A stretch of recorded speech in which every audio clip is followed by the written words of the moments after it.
Hello, my beautiful souls. Welcome back to my channel. Please like, share, and subscribe my channel. Thank you. Shri Shivpuran Shatrudra संहिता 21वां अध्याय महेश्वर अवतार वर्णन। नंदीश्वर बोले, हे महामुने, एक समय भगवान शिव और देवी पार्वती प्रसन्नतापूर्वक अपनी इच्छा से विहार कर रहे थे। उन्होंने भैरव को द्वार पर द्वारपाल बनाकर खड़ा किया था, जिसका कार्य किसी को भी द्वार पार नहीं करने देना था। दूसरी ओर भगवान शिव अपनी प्राण वल्लभा देवी पार्वती के साथ लीलाएं कर रहे थे और उनसे विनोदपूर्ण बातें कर रहे थे। बात सुनते हुए काफी समय बीत गया। तभी देवी पार्वती की कुछ सखियां जो राजमहल में ही थी वहां उनके कक्ष में आ गई। तब वे भी महादेव जी के पास बैठकर उनसे लीलाओं का वर्णन को सुनने लगी। काफी देर तक उन सखियों ने भगवान शिव की बातें करते देख पार्वती को क्रोध आ गया। वे गुस्से से महल के बाहर जाने लगी। द्वार पर खड़े द्वारपाल भैरव ने देवी पार्वती को देखा तो उसके मन में विकार आ गया। वह उन्हें साधारण स्त्री समझकर घूरने लगा।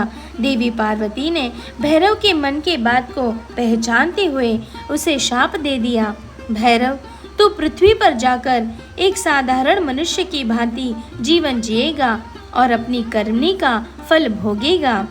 जब देवी पार्वती इस प्रकार भैरव को शाप दे रही थी तो भगवान शिव भी वहां आ पहुँचे। शाप से दुखी होकर भैरव ने देवी के चरणों में गिरकर उनसे क्षमा याचना की। तब त्रिलोकीनाथ भक्तवत्सल देवादिदेव भगवान शिव ने भैरव को आश्वासन दिया। इस पर भैरव बोले कि हे प्रभु, देवी के शाप के प्रकोप से मुझे बचाइए। तब शिवजी भैरव को सांत्वना देने लगे और बोले, देवी पार्वती का शाप मिथ्या तो नहीं हो सकता, परंतु भैरव, हम अपने परम भक्तों को ऐसे भी नहीं छोड़ सकते। तुम चिंता मत करो। भैरव को आश्वासन देकर शिवजी देवी पार्वती को साथ लेकर चले गए। शाप के अनुसार भैरव जी शीघ्र ही वेताल के रूप में पृथ्वी लोक पर विचरने लगे। तब अपने भक्त द्वारा उद्धार करने के लिए भगवान शिव ने पृथ्वी पर अवतार लिया और वे महेश के रूप में देवी पार्वती शारदा के नाम से पृथ्वी लोक पर लीलाएं करने लगी। Hello, my beautiful souls. Welcome back to my channel. Please like, share, and subscribe my channel. Thank you. Shri Shivpuran Shatrudra संहिता 22वां अध्याय ऋषभावतार वर्णन। नंदीश्वर बोले, हे ब्रह्मपुत्र सनत कुमार जी, एक बार देवताओं और दैत्यों ने मिलकर बहुमूल्य रत्नों और खजानों को हासिल करने के लिए समुद्र मंथन करने का निश्चय किया, परंतु वह मंथन किस प्रकार किया जाए यही सब सोच रहे थे। तभी आकाशवाणी हुई। आकाशवाणी ने कहा, हे कल्याणकारी देवताओं, तुम्हारा कार्य अवश्य ही सिद्ध होगा। तुम मंदराचल पर्वत को मथानी और नागराज वासुकी को रस्सी बनाकर क्षीर सागर का मंथन करो। आकाशवाणी सुनकर देवता और दानव उत्साहित होकर मंदराचल पर्वत को उखाड़ने लगे। अपने इस कार्य में वे सफल भी हो गए, परंतु जब वे मंदराचल को मथानी बनाने के लिए क्षीर सागर में डालने लगे तो अत्यंत भारी होने के कारण वह उनके ऊपर गिर पड़ा। अनेक देवता और दानव उसमें दब गए। भयभीत होकर सब भगवान शिव की आराधना करने लगे। भगवान शिव अपने भक्तों पर सदा ही अपनी कृपा रखते हैं। उन्होंने देवताओं और दानवों को बल प्रदान किया। सबने मिलकर मंदराचल पर्वत को क्षीर सागर के जल में डाल दिया। फिर नागराज वासुकी को रस्सी बनाकर समुद्र मंथन करना आरंभ किया।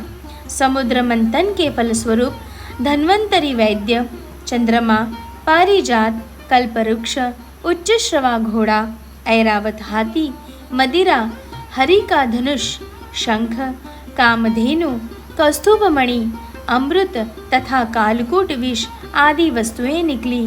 साथ ही परम सुंदर मनोहर रूप एवं धन वैभव की स्वामिनी देवी लक्ष्मी भी निकली।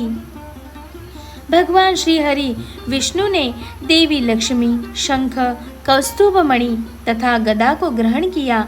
सूर्य देव ने उच्च श्रवा नामक घोड़े को लिया। इंद्रदेव ने पारिजात, कल्पवृक्ष और ऐरावत हाथी से देवलोक की शोभा बढ़ाई। त्रिलोकीनाथ भक्तवत्सल भगवान शिव ने देवताओं और असुरों सहित पूरे संसार की रक्षा हेतु मंथन से निकला कालकूट विष पिया और नीलकंठ नाम से प्रसिद्ध हुए। उन्होंने चंद्रमा की रक्षा हेतु उसे अपने सिर पर धारण किया। असुरों ने रमण कराने वाली मदिरा को लिया तो मनुष्य ने धन्वंतरी वैद्य को ग्रहण किया। मुनिजनों ने कामधेनु को ग्रहण किया। तत्पश्चात सबसे अंत में निकले अमृत कलश को देखकर सब उसे लेने के लिए झपटे। देवता और असुर दोनों ही अमृत पीना चाहते थे। असुरों ने देवताओं से अमृत छीन लिया। दुखी देवता भगवान शिव की शरण में गए। तब अपने भक्तों के दुख को जानकर शिव ने श्री हरि विष्णु को मोहिनी रूप धारण कर अपनी माया से अमृत कलश असुरों से लाने के लिए कहा। विष्णु जी की माया से मोहित होकर दैत्यों ने उन्हें अमृत कलश दे दिया। तब विष्णु जी ने देवताओं को ही अमृत पान कराया। यह देखकर दैत्यों को सारी माया समझ आ गई। फिर वे बलपूर्वक अमृत पाने के लिए युद्ध करने लगे। घोर युद्ध हुआ। भगवान शिव और विष्णु जी की कृपा से देवता विजयी हुए और असुरों को विष्णु जी ने पाताल लोक जाने का आदेश दिया। वे स्वयं असुरों को पाताल ले गए, परंतु दैत्यों ने अपनी चालाकी और माया से उन्हें वही बंदी बना लिया और स्वयं उपद्रव करने लगे। जब देवताओं को असुरों ने प्रताड़ित करना आरंभ कर दिया, तब वे परेशान होकर ब्रह्मा जी के पास पहुँचे और उन्हें अपनी व्यथा कथा सुनाई। फिर ब्रह्मा जी देवराज इंद्र सहित अन्य देवताओं को अपने साथ लेकर त्रिलोकीनाथ देवादिदेव भगवान शिव के पास गए। वहां पहुंचकर उन्होंने शिव जी को प्रणाम किया और स्तुति आरंभ कर दी। तत्पश्चात उन्होंने शिव जी से कहा, हे भगवान, असुरों ने हमें परेशान कर रखा है। उन्होंने भगवान श्री हरि विष्णु को भी बंदी बनाकर पाताल में कैद कर लिया है।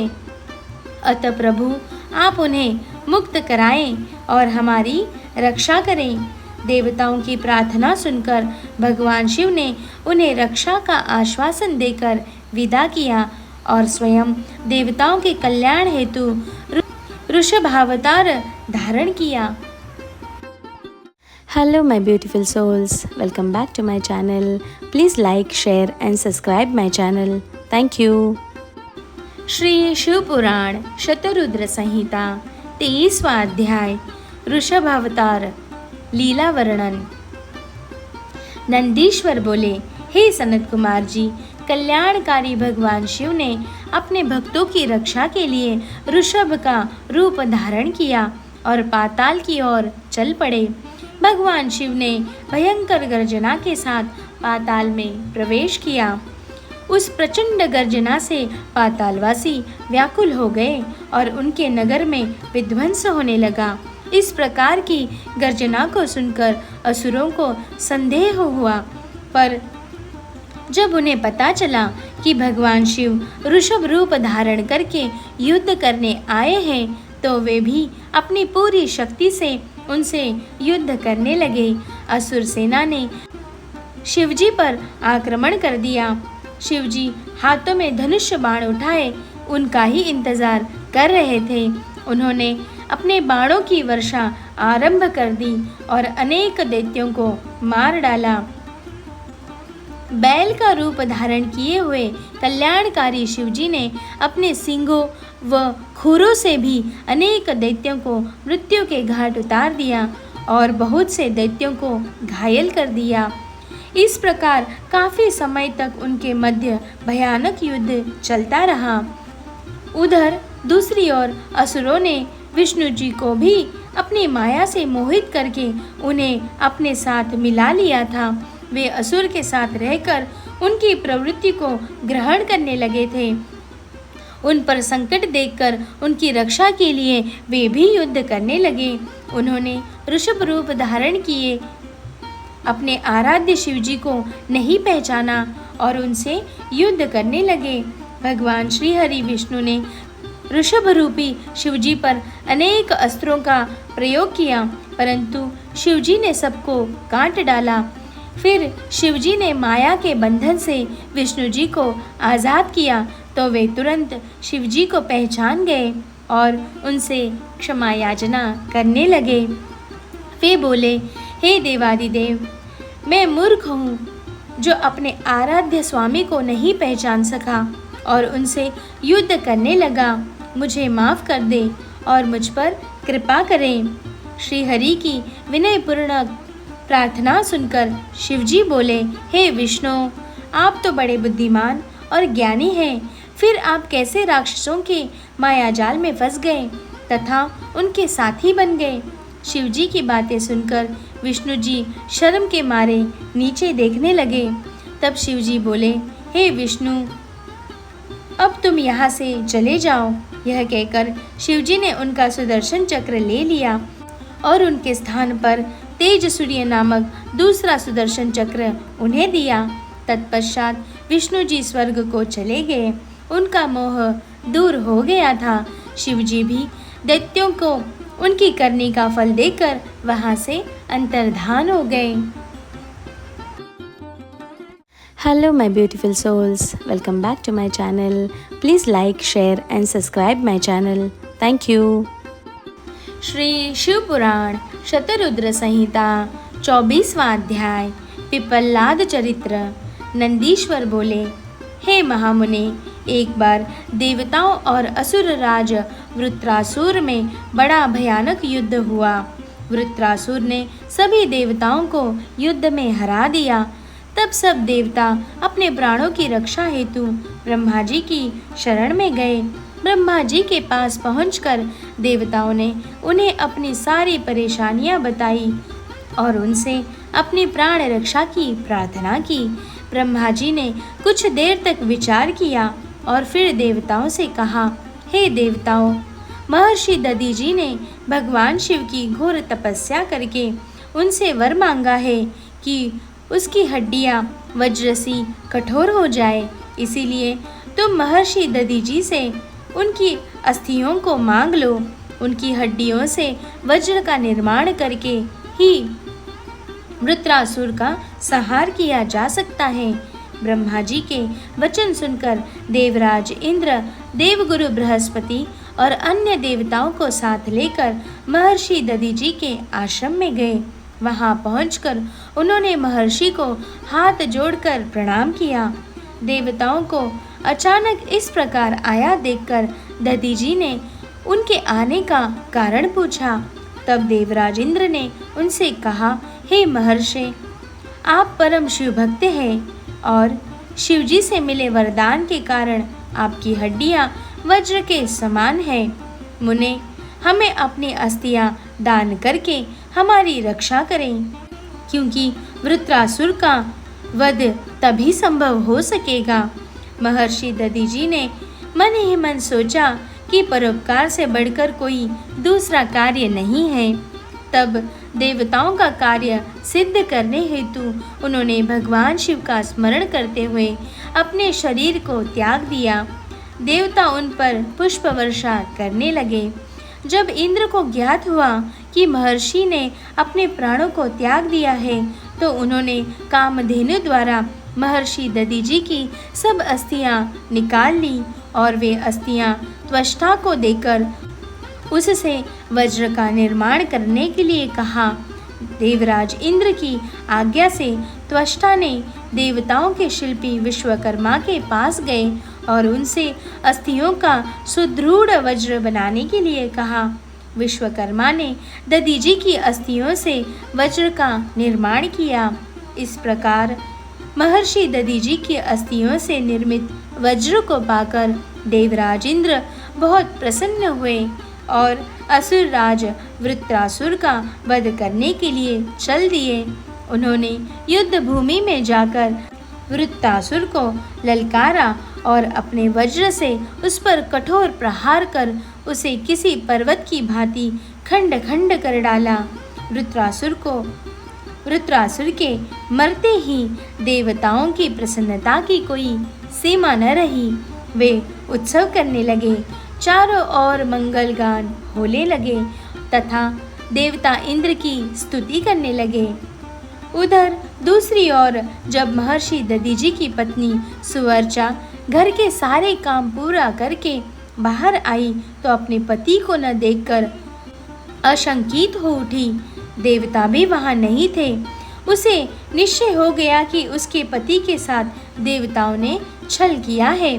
सुवर्चा ने देवताओं को कोसते हुए पशु बनने का शाप दे दिया। अपने मृत पति के पास जाने हेतु सुवर्चा ने जब चिता में प्रवेश करना चाहा तभी आकाशवाणी हुई, हे प्राज्ञे, तुम ऐसा मत करो, क्योंकि तुम्हारे उदर में महर्षि का तेज विद्यमान है। शास्त्र कहते हैं कि गर्भवती स्त्री को सती नहीं होना चाहिए। आकाशवाणी सुनकर सुवर्षा आश्चर्यचकित हो गई। उसने वहीं पर पड़ा हुआ एक पत्थर उठा लिया, जिससे अपना गर्भ विदीर्ण कर दिया। उसके गर्भ से एक महादिव्य शरीर वाला परम कांतिवान बालक उत्पन्न हुआ। वह भगवान शिव का ही रूप था। अपने पुत्र को पाकर देवी सुवर्चा बहुत प्रसन्न हुई, परंतु अगले ही पल उन्हें अपने पति का वियोग सताने लगा। सुवर्चा ने अपने पुत्र को चूमा और अगले ही पल उसे पिप्पल वृक्ष के मूल में लिटा दिया और बोली, हे पुत्र, तुम इसी वृक्ष के पास निवास करो और सभी मनुष्य के साथ प्रेम का व्यवहार करो। यह कहकर सुवर्चा समाधि लेकर अपने पति के पास चली गई। देवी सुवर्चा समाधि लेकर शिवलोक पहुंची और अपने पति के साथ आनंदपूर्वक निवास करने लगी। उधर दधीजी मुनि के पुत्र को भगवान शिव का अवतार जानकर ब्रह्मा जी, श्री हरि विष्णु, इंद्र आदि सब देवता वहां आ गए और उस बालक को वहां पाकर प्रसन्न हुए। ब्रह्मा जी ने उसके जात संस्कार विधिपूर्वक संपन्न करके उस बालक का नाम पिपल्लाद रखा। उस समय देवताओं ने बहुत उत्सव किया, फिर अपने लोक को चले गए। पिपल्लाद बहुत समय तक उसी वृक्ष के मूल में तपस्या करते रहे और मनुष्य के हित के लिए कार्य करते रहे। Hello my beautiful souls, welcome back to my channel. Please like, share and subscribe my channel. Thank you. Shri Shiv पुराण शतरुद्र संहिता 25वां अध्याय। पिपल्लाद महादेव लीला। नंदीश्वर बोले, हे सनत कुमार जी, एक दिन दधीजी पुत्र ऋषि पिपल्लाद पुष्पभद्र नामक नदी में स्नान कर रहे थे। तभी उनकी दृष्टि एक सुंदर मनोहरी युवती पर पड़ी। वह युवती भगवान शिव का ही अंश थी। उसे देखकर मुनि पिपल्लाद मोहित हो गए और उसे प्राप्त करने की इच्छा करने लगे। उन्हें ज्ञात हुआ कि वह परम सुंदरी राजा अनरण्य की पुत्री है। यह जानकर मुनि पिपल्लाद राजा अनरण्य के घर पधारे और उनसे उनकी पुत्री का हाथ मांगा।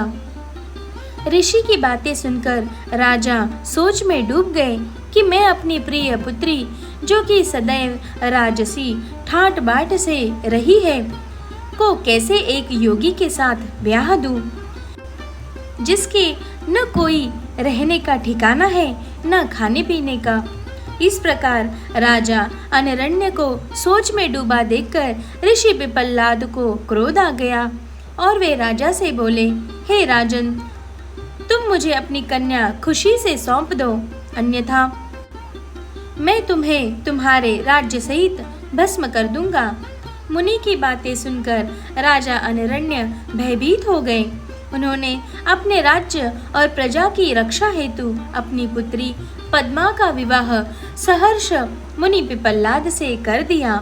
प्रसन्न होकर मुनि पिप्पलाद अपनी पत्नी को साथ लेकर आश्रम पहुँचे और आनंद पूर्वक वहाँ रहने लगे।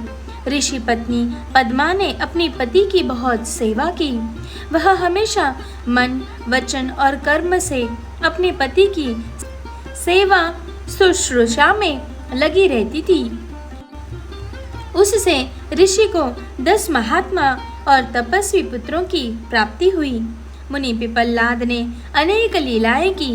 उन्होंने संसार में किसी से भी निवारण न होने वाली शनिश्चर की पीड़ा को हरने का प्रयत्न किया।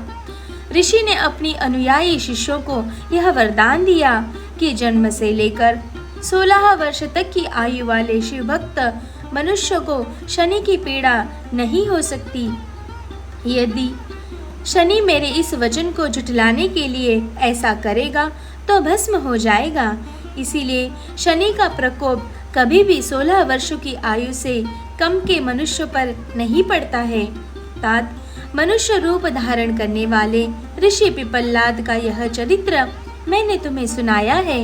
यह उत्तम चरित्र निर्दोष, स्वर्गप्रद, कुग्रह जनित दोषों का नाश करने वाला, मनोरथों को पूर्ण करने वाला तथा शिव भक्ति में वृद्धि करने वाला है।